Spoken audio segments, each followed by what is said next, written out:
Former Representative Barney Frank wrote a post for Politico where he decided to try and kneecap Bernie Sanders and his candidacy for president. So let me give you some of his statements here. He said the following, quote, Republicans fear that if Hillary Clinton is nominated fairly easily, while they are locked in a bitter, lengthy, ideologically charged series of primaries with a large cast of characters of varying degrees of plausibility, she gets a head start for the real fight. They believe boosting Sanders' candidacy is their only way to prevent Clinton emerging as the nominee with broad support early in the process, strengthening her position in November. They are correct. All right, so let's pause here and think about this.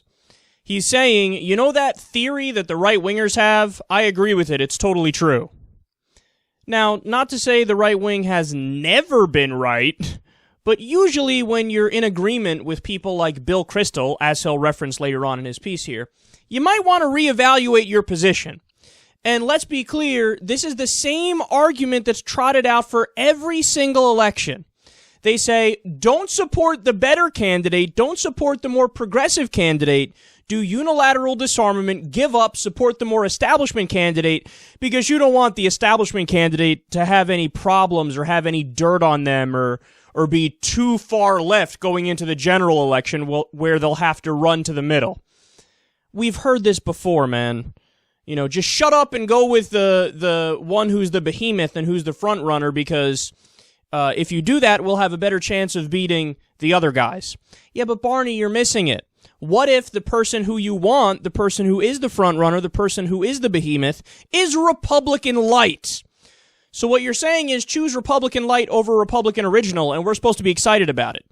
And it's not like we don't have an option. That's the important part. We're talking about the primary process now. He's not writing this article during the general election. He's saying for the primary, ignore the better candidates because Hillary Clinton. That's his argument.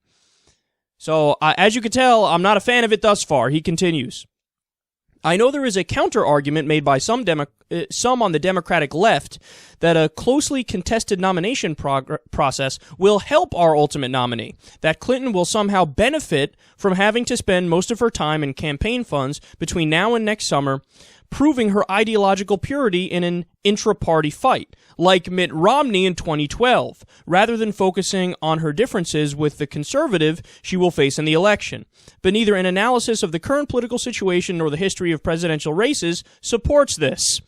All right, so what point did he make there? He's like, come on, guys, don't be like Mitt Romney, where Mitt Romney had to say crazy shit because he had to deal with Mike Huckabee and he had to deal with Rick Santorum and he had to deal with Newt Gingrich and other fuckheads like that.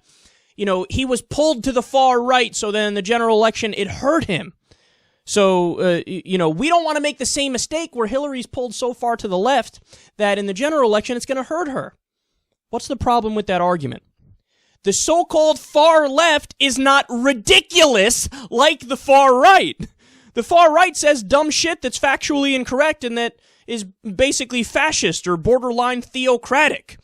So it's going to be unpopular with the majority of the American people. If you take the so-called far left positions that Bernie Sanders advocates for, they're right in the mainstream with American public opinion. You name the issue, I'll tell you the poll result. Raising the minimum wage, Bernie Sanders is on that page. Over 80% of the American people want that. Ending the wars overseas, Bernie Sanders wants to do that. Majority of the American people want to do that. Only 17% still want to be in Afghanistan. You name the issue, I'll tell you the poll result. Bernie Sanders is more in alignment with the American people, definitely compared to the far right, but even compared to Hillary Clinton, and that's the main point here. He continues, quote, I believe strongly that the most effective thing liberals and progressives can do to advance our public policy goals on healthcare, immigration, financial regulation, reducing income inequality, completing the fight against anti-LGBT discrimination, protecting women's autonomy and choices about reproduction, and other critical matters on which the Democratic and Republican candidates for president will sharply be divided, Jesus, he writes long sentences, is to help Clinton win our nomination early in the year. That way, she can focus on what we know will be a tough job, combating the flood of post-Citizens United right-wing money in an atmosphere in which public skepticism about the effectiveness of public policy is high. And therein lies the gigantic flaw in his argument. You see what he's saying, right? you guys, seriously, be super afraid of the Republicans. The Republicans are evil. The Republicans are bad. The Republicans are wrong. And they're going to raise big money. So in order to combat that, we need to raise big money too. So he's not saying, hey, this whole system's fucked, and it's best to get an anti-establishment candidate and do the best we can to try to override the fucked up system. He's saying, no, beat the Republicans at the game that's fucked up. Be better at selling out. Be better at bribery. Be better at corruption than the Republicans are. And then, oh, magically, when she gets in office, she's going to be the one to combat the thing that just got her fucking elected. My ass she is, man. My ass. Now, this is not to say that if you look at all of Hillary Clinton's policy positions, she's equal to or worse than any Republican you pick. Of course not. Of course Hillary Clinton is better than Rick Santorum or Mike Huckabee. But that doesn't mean dick. That means, hey, the tallest kid in kindergarten. Yay! I don't need somebody from in fucking kindergarten. I need Shaq. I need a 7'2" giant, for Christ's sake. So this low bar, what he's doing is he's capitulating and he's setting the bar low. He's like, look, we're going to win. If you get Hillary Clinton, what's going to happen? We're probably going to win a little bit here and there on some social issues. Maybe every now and then she'll throw a bone to the middle class and the poor by doing some kind of economic policy that would help some people in the middle class. But we're not talking about somebody here who's really in favor of progressive change and who's really on the side of the American people. She is going to be more beholden to corporate interests and to Wall Street and to billionaires because they're giving her all of her money and she's already part of that class and she's already in that cocktail circuit. Now, understand, we covered the story a few weeks ago.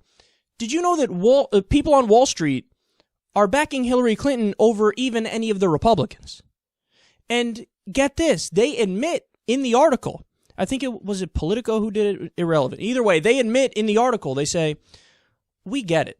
She's going to go out there and she has to say things that are against us. She has to say things that are on the side of the middle class and the poor and do the income inequality rhetoric and the wealth gap and all that stuff. We get it. We're going to let her do that. And guess what? Even though she's doing that, we know she's going to come right back home to us the second she's in power. She's going to listen to us. She's going to do our bidding. To put that in perspective to you, how big of a sellout she is, they didn't say that about Obama. When Obama was giving those speeches where he would talk, when he was a candidate the first time around, and he would talk about income inequality and the wealth gap, and we got to help the middle class and the poor, we have to have a fair system. When he spoke about that, the people on Wall Street were really scared. They were like, oh my God, he might do something. Now, it turns out he didn't do much, but they were scared. Oh, okay, he might not be with us. With Hillary Clinton, it doesn't matter how aggressive she is in her tone or her words or what she says against Wall Street, because they know, come on, guys, it's all a show. We know, the establishment, that if anybody's with us, it's the Clinton family, it's the Bush family, it's these people.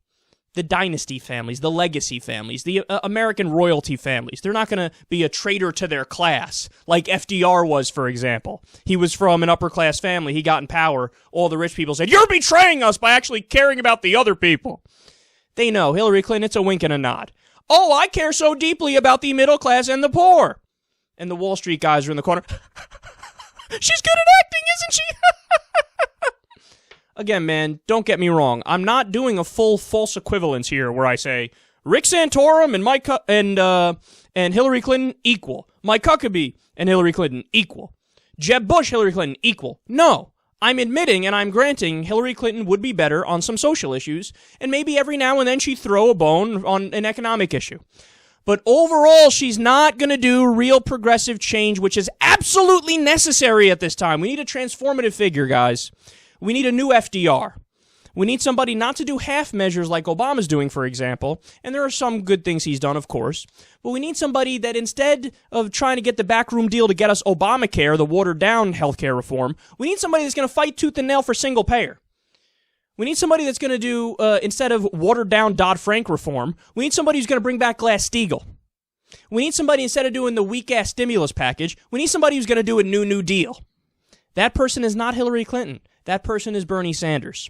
So, as of right now, and for this primary process, which is what we're talking about, the primary, to say unilateral disarmament, bend over and take it up the ass to support the Democratic candidate, I say fuck no. I say absolutely not. And if they think it's hurting her, I don't give a fuck if it's hurting her, because the end goal is not just satisfying her. The end goal is trying to get what's best for the American people. And if people say, well, Bernie Sanders can't overcome her anyway. Number one, we don't know that. Number two, she's been beaten before by Obama, who came up from her left. And number three, I know that the polls right now are on her side. But again, you look at history. 2008, Rudy Giuliani, what happened? Rudy Giuliani was leading in every poll by a wide margin going into the Republican primary process. He was done by like week 3. He was the first dude to drop out of the race, or one of the first people to drop out of the race. Don't tell me it can't be done. They said Hillary Clinton was inevitable in 2008, and then Obama beat her. So for the primary process to actively decide, I'm not going to support the best candidate because fuck that. Fuck your it's excuses, excuses, excuses, rationalizations, rationalizations, rationalizations. And in this case with Barney Frank, he's doing it because he's also part of this elite. He's also part of this establishment. He's also a corporatist centrist Democrat, and he's not looking out for the American people. And you know who is.